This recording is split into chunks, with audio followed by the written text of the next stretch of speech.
చదివే జీవితాన్ని మార్చే మహాశక్తి అని డాక్టర్ బండి సాయన్న గౌడ్ అన్న Goud officials and professionals association GOPA Jagtial జిల్లా ఆధ్వర్యంలో జగిత్యాల జిల్లాలో 10వ తరగతి మరియు ఇంటర్మీడియట్ లో ఉత్తమ ప్రతిభ కనబరిచిన విద్యార్థులకు నిర్వహించిన ప్రతిభా పురస్కారాల ప్రధానోత్సవంలో ఆయన ముఖ్య అతిథిగా పాల్గొని మాట్లాడారు. సందర్భంగా ఆయన మాట్లాడుతూ నేటి సమాజంలో విద్యకు ఉన్న ప్రాధాన్యత రోజు రోజుకు పెరుగుతుందని అన్నారు. పేదరికాన్ని జయించడానికి, కుటుంబాన్ని అభివృద్ధి పథంలో నడిపించడానికి, సమాజంలో గౌరవప్రదమైన స్థానం సంపాదించడానికి చదువుకు మాత్రమే మార్గమని తెలిపారు. రాష్ట్ర ఆర్గనైజింగ్ సెక్రటరీ కళ్యాణ్ కార్యక్రమంలో పాల్గొన్న జిల్లా ఆర్డీఓ మోస్వన్ గౌడ్ మాట్లాడుతూ క్రమశిక్షణ పట్టుదలతో చక్కగా చదువుకోవాలని, ఇంట్లో ఒక ఆడపిల్ల చదువుకొని ఉన్నట్లయితే ఆ కుటుంబం అంతా ఎదుగుతుందని తెలియజేశారు. అడిషనల్ సబ్ కలెక్టర్ రాజాగౌడ్ మాట్లాడుతూ పేద మధ్యతరగతి పిల్లలకు ప్రభుత్వం తరఫున ఉచిత విద్య అందిస్తుందని, మంచిగా చదువుకుంటే ఉన్నత శిఖరాలకు ఎదగవచ్చునని, కుల పెద్దలు తల్లిదండ్రులు చదువుకునే పిల్లలను ఆపవద్దని ప్రోత్సహిస్తూ ప్రభుత్వ పథకాలు సౌకర్యాలు ఉపయోగించుకొని ముందుకెళ్లాలని తెలియజేశారు.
మరొక రాష్ట్ర కార్యవర్గ సభ్యులు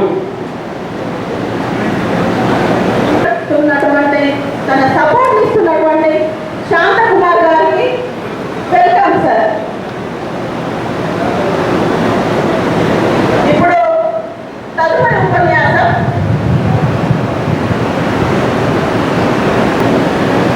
ఇది మనకు వాడుకునే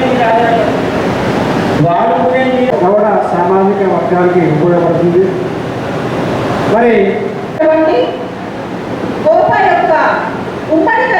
గౌడ విద్యార్థులందరూ కూడా 90% పైగా 10వ తరగతి మరియు ఇంటర్మీడియట్లో మార్కులు సాధించినందుకు వారిని గౌరవించుకుంటున్నాం. ఈ ఇప్పుడు మన అతిథులందరి యొక్క జ్యోతి ప్రజల కార్యక్రమం ప్రారంభించబడింది. అందరూ వెళ్ళి జ్యోతి ప్రజలు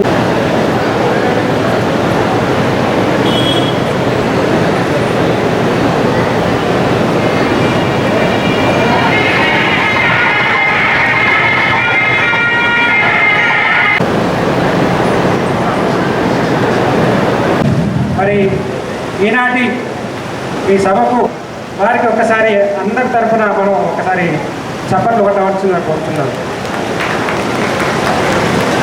మరి అదేవిధంగా అందరికీ స్వాగతం, సుస్వాగతం. మరి కాలాతీతమైంది. మరి ఈ సందర్భంగా మా తరఫున గోపా అంటే ఏంటి అనేటువంటి విషయం తెలియజేసుకున్నాం. గోపా అంటే గౌడ అఫీషియల్స్ అండ్ ప్రొఫెషనల్. ఈ 4 సంవత్సరాల నుంచి ప్రతి సంవత్సరం విద్యార్థులకు ప్రతిభా పురస్కారాలు అనేటువంటిది మేము ప్రదానం చేస్తున్నాం. ప్రతి సంవత్సరం దాదాపుగా 100 మంది విద్యార్థులు వచ్చి దీనిలో పాల్గొని వారికి ఉత్తేజం పొంది వారు చాలా సంతోషంగా మరియు ప్రధాన వక్తల ద్వారా అనేకమైనటువంటి విషయాలు తెలుసుకొని వివిధ రంగాల్లో వారు లేవడానికి ఇది ఉపయోగపడుతుంది అనుకుంటున్నాం. మరి ఈ గోపా అనేటువంటిది అవసరమా అనేటువంటిది చాలామందికి అనుమానం ఉండవచ్చు. మరి ఈ వేదిక ద్వారా అనేక మంది ప్రొఫెషనల్స్ అంటే వక్తలు వచ్చి విద్యార్థులకు వారికి కావాల్సినటువంటి విషయాలు తెలియజేస్తారు. కాలం అనేది చాలా విలువైనది. డబ్బు బంగారం కంటే చాలా చాలా విలువైనది. దయచేసి సమయాన్ని వృధా చేయకండి. సెల్ ఫోన్లో స్క్రోలింగ్ చేస్తూ ఉంటే సమయం వృధా అవుతుంది, జీవితం అంతా వృధా అయిపోతుంది. కాబట్టి దయచేసి సమయాన్ని పొదుపుగా వాడుకొని ఆ సమయాన్ని మంచి కార్యక్రమాలకు మన వ్యక్తిగత అభివృద్ధికే వెచ్చించాలని, అలాగే ఈ మధ్య మనం చూస్తూ ఉన్నాము గంజాయి అని డ్రగ్స్కు అలవాటు పడుతున్నటువంటి సందర్భాలు చాలా దురదృష్టకరము. దయచేసి వాటి పట్ల ఆకర్షితులు కాకుండా ఉండడానికి మీ అందరికీ ఈ సందర్భంగా పిలుపునిస్తున్నాను. మరి మీరు ముందు ఉన్నత పదవుల్లో రాణించి మన గౌరవ ఔన్నత్యాన్ని అభివృద్ధిని అన్ని రంగాలలో మీరు రాణించాలని ఈ సందర్భంగా కోరుకుంటూ నాకు ఈ అవకాశం ఇచ్చిన మీ అందరికీ ధన్యవాదాలు చేస్తూ ముగిస్తున్నాను. అయితే ఇక్కడ ముఖ్యంగా ఏంటంటే గోపా ఆర్గనైజేషన్ గురించి చెప్పుకోవాలి. Gouda officials and professionals association. ఈ Gouda officials and professional association అనేది పూర్తిగా కూడా అఫీషియల్స్ అండ్ ప్రొఫెషనల్కి సంబంధించిన ఆర్గనైజేషన్. మరి విద్యార్థులకు ఈ యొక్క ప్రతిభా పురస్కారాలు ఎందుకు ప్రదానం చేయడం జరుగుతుందంటే, ఇక్కడ ఈ వేదిక పైన ఉన్నటువంటి ఈ సంఘంలో ఉన్నటువంటి అఫీషియల్స్ అండ్ ప్రొఫెషనల్స్ అందరూ కూడా విద్యార్థి స్థాయి నుండి ఎంతో కష్టపడి ఈ స్థాయికి రావడం జరిగింది.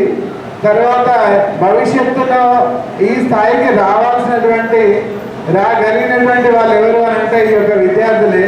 కాబట్టి ఈ యొక్క విద్యార్థులను ఎంకరేజ్ చేయడం గోపాకు అత్యంత ఆవశ్యకమైనటువంటి ముఖ్యమైనటువంటి ప్రధానమైన ఉద్దేశం. కాబట్టి గోపా ఆర్గనైజేషన్ ప్రతి సంవత్సరం కూడా రాష్ట్రంలో అన్ని జిల్లాలలో కూడా ఈ ప్రతిభా పురస్కారాల కార్యక్రమం చేయడం జరుగుతుంది. విద్యార్థులు ఇప్పుడు ఈరోజు 10th క్లాస్ కానీ ఇంటర్మీడియట్లో ప్రతిభ చూపించి ఇక్కడ దాకా వచ్చినందుకు వాళ్ళందరికీ వాళ్ళకు వాళ్ళ తల్లిదండ్రులకు మా అభినందనలు. కానీ ఇంతటితో సరిపోదు, ఇంకా బాగా చదవాలి, ఇంకా హయ్యర్ ఎడ్యుకేషన్కి వెళ్ళాలి, ఇంకా ఫస్ట్ మంచి మంచి ర్యాంకులు సాధించాలి. ఇప్పుడే మీకు విత్తనం నాటేసినట్టు ఉంటుంది. ఇంకా చదవబోయే చదువులన్నీ కఠినంగా ఉంటాయి. ఇంకా ఎక్సలెంట్గా అంటే నంబర్ 1గా మెరిట్లో చదవాలి. తల్లిదండ్రులు కూడా ఇంకా శ్రద్ధ తీసుకొని ఇంకా బాగా చదివించి వాళ్ళను ప్రయోజకులు చేయాలని నేను కోరుతున్నాను. మరియు ఈ గోపాల్లో ఇక్కడికి విచ్చేసిన తల్లిదండ్రులు కానీ పిల్లలు కానీ ఇంకా గోపాల చేరని వాళ్ళు ఎవరైనా ఉంటే క్వాలిఫైడ్ ఉన్న వాళ్ళందరూ కూడా గోపాల చేరుతారని ఆశిస్తున్నాను. ఇక్కడ ఇప్పుడు ఈ ఆర్గనైజ్ చేసిన మన జిల్లా కమిటీ ప్రెసిడెంట్ గారికి, సెక్రటరీ గారికి, మరి గోపా జిల్లా కమిటీ గారికి, ఇంత గొప్పగా అరేంజ్ చేసిన ఈ కార్యవర్గ సభ్యులందరినీ కూడా అభినందిస్తున్నాను.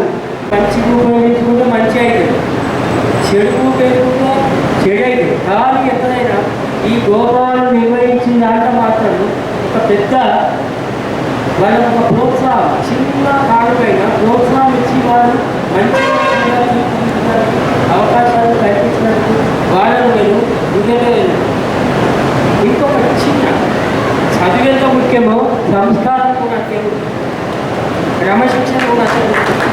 చాలా మంది చదివేసుకోలేకపోతే చదువులే కాదు, సంస్కారం ముఖ్యమే. ఇది మన క్రమశిక్షణ ముఖ్యమే. మీరందరూ దయచేసి అందరూ ప్రొఫెషనల్స్ చాలా సుదీర్ఘమైన రాజకీయంలో ఎన్నో మంచి విషయాలు అనుభవించిన ఒక చిన్న పల్లెటూరు తీర్చిదిద్దుకుంటూ 20 సంవత్సరాలు నేను కంటిన్యూగా ఉన్నా. మా భార్య 10 సంవత్సరాలు, నేను ఒక 15 సంవత్సరాలు.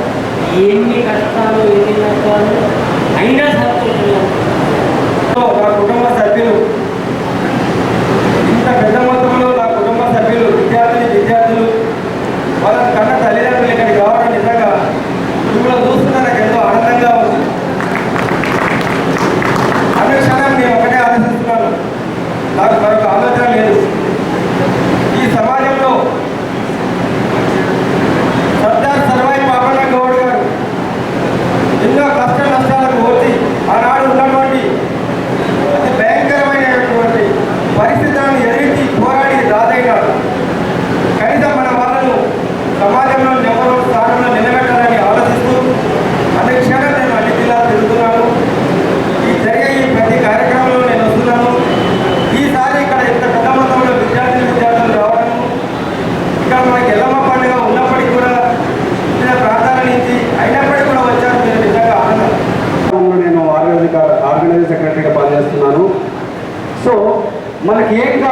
ఫస్ట్ మనం ఇప్పుడు ఇవాళ సాధించాము ఇది మార్కులు. ఇక్కడ నుంచి what is our next step? 2 నిమిషాలు మాట్లాడతాను ప్లీజ్. నెక్స్ట్ స్టెప్ ఏంటంటే మనది ఇక్కడ నుంచి మనం ఏ రంగాల్లో సాధించాలి, మనం ఏ రంగాల్లో ఉన్నత అభివృద్ధి సాధించాలి, మనం ఏం కావాలనుకుంటున్నాము. ఇక్కడ ఇంతటితో ఆగిపోదామా? మనం మంచిగా చదువుకుంటే ఏమవుతుంది? ఆర్డీఓ గారు ఉన్నారు, కలెక్టర్ గారు ఉన్నారు, రాజకీయ నాయకులు ఉన్నారు, బండి సాయన గౌడ్ గారు, అట్లాంటి పెద్ద పెద్ద ఉద్యోగాల్లో ఉన్న వాళ్ళు ఉన్నారు. అలాంటి వాళ్ళని మనం ఆదర్శంగా తీసుకోవాలి. మనకు ఒక గోల్ అనేది దాన్ని సెలెక్ట్ చేసుకోవాల్సిన బాధ్యత అందరి మీద ఉంటుంది. దీనికి పేరెంట్స్ ఎవరైతే ఉన్నారో వాళ్ళందరూ కూడా సహకరించాల్సిన అవసరం ఉంటుంది. మరి మనం గోల్ పెట్టుకున్నప్పుడు గోల్ పెట్టుకోగానే సరిపోతుందా? మీరు ఫస్ట్ క్లాస్ రావాలన్నారు, ఫస్ట్ క్లాస్ వచ్చారు. మరి నెక్స్ట్ గోల్ మీరు ఎప్పుడు ఫిక్స్ చేసుకుంటారు? మీ లక్ష్యాన్ని మీరు ఒక లక్ష్యాన్ని సిద్ధం చేసుకోండి. ఆ లక్ష్యాన్ని తగినట్టుగానే మీ ప్రణాళికలు ఉండాలి. దానికి సంబంధించిన ఎలాంటి సహాయ సహకారాలైనా సరే మా రాష్ట్ర కార్యవర్గం మేము వెంటనే ఉంటుంది. సో విద్యార్థులకు కోరుకునేది ఏంటంటే ప్రతి విద్యార్థి ఒక క్రమశిక్షణతో చదువుకోవాలి. అంటే చదువు అనేది ఉద్యోగం కొరకే కాదు, ఖచ్చితంగా వారిలోని విజ్ఞానాన్ని, వారిలోని మనోవికాసాన్ని పెంచేదిగా ఉంటుంది. కాబట్టి ఉద్యోగం కొరకే చదవాల్సిన అవసరం లేదు. ఏ పనిలో ఉన్నా, ఏ వృత్తిలో ఉన్నా ఒక మంచి ఉన్నత స్థాయి చదువుకున్న వ్యక్తి దాన్ని ఖచ్చితంగా మంచి ఫలితాలు సాధించగలుగుతారు. కాబట్టి విద్యార్థులకు నేను కోరేది ఏంటంటే మీరు ఏ బ్రాంచ్లో చదువుకున్నా, ఏ స్థాయిలో, ఏ కాలేజీలో, ఏ స్కూల్లో చదువుకున్నా మీరు చదివేదాన్ని శ్రద్ధగా మనసు పెట్టి కష్టపడి చదవాల్సిన అవసరం ఉందని ఈ సందర్భంగా తెలియజేస్తున్నాను. అంతేకాకుండా ఇక్కడ గమనిస్తే విద్యార్థుల కంటే విద్యార్థినిలో ఎక్కువగా ఉన్నట్టు నాకు అనిపిస్తుంది. ఇది సమాజంలో శుభసూచకం. మీ అందరికీ తెలుసు, ఒక వ్యక్తి, ఒక మనవాడు చదువుకుంటే అతను ఒక్కడే బాగుపడతాడు, ఒక స్త్రీ చదువుకుని ఉంటే ఆ కుటుంబం అంతా బాగుపడతాడనే సూక్తి మనందరం గమనిస్తున్నాము. కాబట్టి ఖచ్చితంగా విద్యార్థులలో ఎలాంటి మనకు వివక్ష లేకుండా అందరూ విద్యార్థులను కూడా మంచి చదువు, మంచి భవిష్యత్తులో ఉన్నత ఉద్యోగాలలో, ఉన్నత వృత్తులలో సెటిల్ అవ్వాలని కోరుకుంటూ ఈ కార్యక్రమాన్ని ప్రతి సంవత్సరం ఇలాగే నిర్వహించుకుంటూ చదువులో ఎవరైతే రాణిస్తారో వారిని ప్రోత్సహించుకుంటూ అవసరమైతే వారికి ఈ గోపా తరఫున ఏదైనా సహాయ సహకారాలు అందించే కార్యక్రమం చేస్తే బాగుంటుందని సూచిస్తూ నాకు ఈ అవకాశం ఇచ్చినందుకు అందరికీ ధన్యవాదాలు తెలియజేస్తున్నాను. మనం కొన్ని వందల సంవత్సరాల నుంచి కూడా ఒక సామాజిక స్థితిని అనుభవిస్తూ వస్తున్నాం. సో ఈ స్థితిని మనం ఓవర్కమ్ చేయాలంటే మన చేతిలో ఉన్నటువంటి బలమైనటువంటి ఆయుధం విద్యనే. ఈ విద్య అనేటువంటిది మనం సంపాదిస్తే మన కుటుంబాలు, మన కమ్యూనిటీ అంతా కూడా బయటపడుతుంది. ఆర్థికంగా, విద్యాపరంగా మనం బలపడితేనే రేపొద్దున రాజకీయ అధికారంలో భాగస్వామ్యం కానీ లేదా ఇంకా ఏ రకమైనటువంటి అధికారాలలో భాగస్వామ్యం పొందడానికి మనకు అవకాశం ఉంటుంది. సో వీటన్నిటి కూడా పురోగతి సాధించాలంటే ప్రధానంగా మనకు కావాల్సినటువంటిది విద్య. సో ఇప్పుడు చూస్తూ ఉన్నాం, చాలా గ్రామాలలో గౌడ కమ్యూనిటీకి సంబంధించినటువంటి కుటుంబాలకు సంబంధించినటువంటి పిల్లల్ని వాళ్ళు ఎంత కష్టపడైనా కూడా చదివించేటువంటి ప్రయత్నం చేస్తూ ఉన్నారు. ప్రభుత్వ పరంగా కూడా మనకు అనేకమైనటువంటి సౌకర్యాలు ఉన్నాయి. ఎందుకంటే కొన్ని గ్రామీణ ప్రాంతాల్లో ఉన్నటువంటి కుటుంబాలు ఇప్పటికీ కూడా వృత్తి మీద ఆధారపడి చాలా పేదరికమైనటువంటి పరిస్థితుల్లో ఉన్నటువంటి కుటుంబాలు ఉన్నాయి. కొంత టౌన్స్లో కానీ, డిస్ట్రిక్ట్ హెడ్ క్వార్టర్స్ కానీ, మున్సిపాలిటీస్లో కానీ, ఆ దగ్గరలో ఉన్నటువంటి విలేజ్లో ఉన్నటువంటి కమ్యూనిటీకి సంబంధించినటువంటి కుటుంబాలు కొంత ఆర్థికంగా పర్వాలేకుండా ఉన్నప్పటికీ చాలా గ్రామీణ ప్రాంతాల్లో ఇప్పటికీ కూడా చాలా పేదరికంలో ఉన్నాయి కుటుంబాలు. సో అలాంటి కుటుంబాలకు సంబంధించినటువంటి విద్యార్థులకి ప్రభుత్వం అనేక రెసిడెన్షియల్ స్కూల్స్, తర్వాత కేజీబీలు కానీ, మోడల్ స్కూల్స్ కానీ విద్యాపరంగా అనేకమైనటువంటి అవకాశాలు ఉన్నాయి. దయచేసి కమ్యూనిటీకి సంబంధించినటువంటి మన పెద్దలందరూ కానీ, తల్లిదండ్రులు కానీ పిల్లలకు సంబంధించినటువంటి విద్య విషయంలో ఎట్టి పరిస్థితుల్లో అంటే ఆడపిల్లలు కానీ, మగపిల్లలు కానీ తప్పనిసరిగా వాళ్ళు చదువుకునేటట్టుగా మనందరూ కూడా చేయాల్సినటువంటి గురుతర బాధ్యత మన అందరి మీద ఉంది. సో ఆ విద్య అనేటువంటిది ఎంత ఇంపార్టెన్స్ అంటే మా నాన్న చెట్లకి బతికేటువంటి వాడు కోహెడ మండలం మాది. ఒక 10 years వరకు కూడా గీతా కార్మికులుగా పనిచేశారు. ముగ్గురు అన్నదమ్ములం మేము. ఆయన కష్టపడుకుంటూ కూడా నన్ను డిగ్రీ చదివించాడు. అదేవిధంగా ఉస్మానియా యూనివర్సిటీలో MA B.Ed కూడా చేశాను. చేసి ఈరోజు రాష్ట్ర ప్రభుత్వంలో అత్యున్నతమైనటువంటి సర్వీస్ అయినటువంటి గ్రూప్ 1 ప్రమోషన్ నుండి జిల్లాలో అడిషనల్ కలెక్టర్గా పనిచేస్తాం. సో దీనికి ప్రధానమైనటువంటి కారణం ఇదేనే. సో నేను నా జీవితమే ఉదాహరణ. ఇక్కడ మంచి చదువుకుంటే పేదరికమైనటువంటి కుటుంబం నుంచి, మధ్యతరగతి కుటుంబం నుంచి వచ్చి సమాజంలో మంచి హోదాతో పాటుగా మనకు సంబంధించినటువంటి వాళ్ళు పేద కుటుంబం నుంచి ఎవరు వచ్చినా కూడా సహాయం చేయగలిగినటువంటి పరిస్థితులు ఉన్నారు. సంబంధించినటువంటి చదువుకునేటువంటి ఖర్చుకు సంబంధించినటువంటి అంశాలు చూస్తూ ఉన్నాము.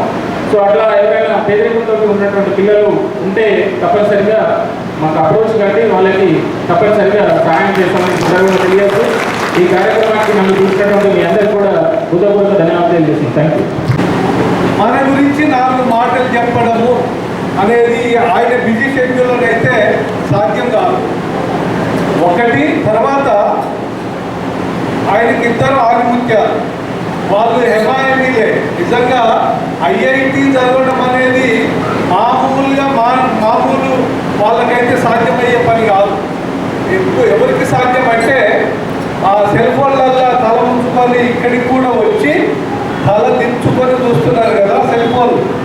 అటువంటి వాళ్ళకి సాధ్యమవుతుందా? IITలు నవ్వు కోసం కంటిన్యూగా చూసుకుంటుంటే ఇట్లా అడిషనల్ కలెక్టర్కి అవుతామా? సమస్య లేదు. రాజాగౌడ్ గారికి, తర్వాత RDO మసూదన్ గౌడ్ గారు ఉన్నారు. వాళ్ళే కనుక ఒకవేళ అప్పుడు కూడా ఇటువంటి ఎంటర్టైన్మెంట్ కార్యక్రమాలే ఉండి ఉంటాయి. మా కాలంలో కూడా మేము దాదాపుగా కొంచెం సీనియర్స్, వాళ్ళు జూనియర్స్, అంతే తేడా ఉంది. మేము పోవాలనుకుంటే ఆ వరదలో పట్టుకపోయే వాళ్ళం. మంచి మార్కులు సాధించినందుకే ఈ హాల్లో ఉన్నారు. మీ అందరికి కూడా మా వేదిక మీద ఉన్న పెద్దల తరఫున, నా తరఫున మరొకసారి ఆశీర్వాదాలు. చదువుకు ఏది ఆటంకం కాదు, చదువే ముఖ్యం. ఖచ్చితంగా మీ వెంట గోపా ఉంటుంది. గోపాలో ఉద్యోగస్తులు చాలా మంది ఉన్నారు, హెల్ప్ చేస్తారు. ఖచ్చితంగా మనమంతా చదువుకోవాలి. ప్రమాదకరమైన వృత్తిలో మన వాళ్ళు బిడ్డల లెక్క రాలిపోతున్నారు. దయచేసి సేఫ్టీగా ఉండే, మంచిగా ఆర్థికంగా ఎదగగలిగే ఫీల్డ్లోకి ఎంటర్ అయిదాం. ఖచ్చితంగా ఈ ప్రజాస్వామ్య వ్యవస్థలో మన వాటా మనం దక్కించుకోవడానికి ప్రయత్నం చేయాలి. అంతిమంగా రాజ్యాధికారంలో మన వాళ్ళను నాయకులుగా పంపించడానికి కూడా మనమే ముందుండాలని మనసారా కోరుకుంటూ ఈ అవకాశం ఇచ్చిన ఇక్కడి ఆర్గనైజర్స్ అందరికీ, మీ అందరికీ మరొకసారి నా అక్షర ధన్యవాదాలు. Thank you. Thank you very much sir. అలాగే next Ponnam Meghasri daughter of Satyana గారు, మల్యాల, 989 మార్కులు.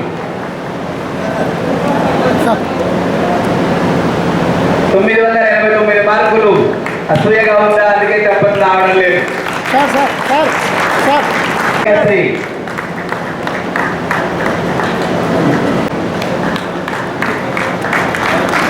వర్షిని మరియు వారి తల్లి గారు తొందరగా వారితో కూడా ఆపేస్తున్నాం. ఎందుకంటే అతిథులు బిజీగా ఉన్నారు కాబట్టి వారి సమయాన్ని ఎక్కువగా తీసుకో. 470 గాను 467, జస్ట్ 3 మార్క్స్ అడ్వాన్స్. అట్లాగే బైపీసీలో 440 మార్క్స్ కు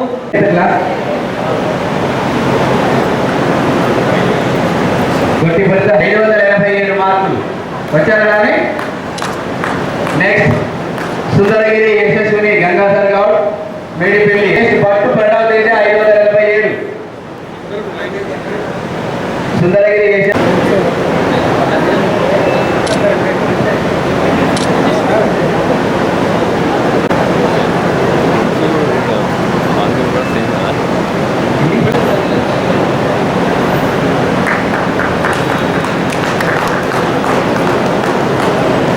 శాంతి హాస్పిటల్ చదివేద డాక్టర్. కొంచెం బ్యాక్ జరిగితే ఇంకా వస్తుంది.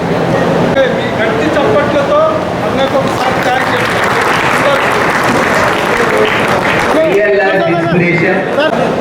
మనందరికీ కూడా వారి జీవితాలు మణికంఠ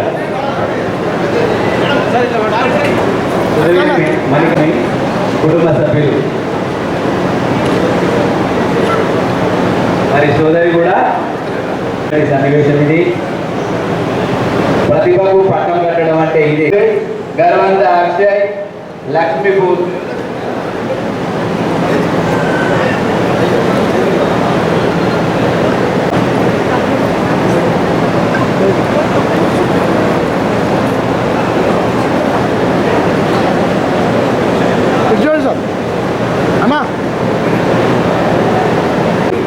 శీలా రుతిక్ తిరుపతి గౌడ్ రెగ్లపల్లి ఈ ముగ్గురు కూడా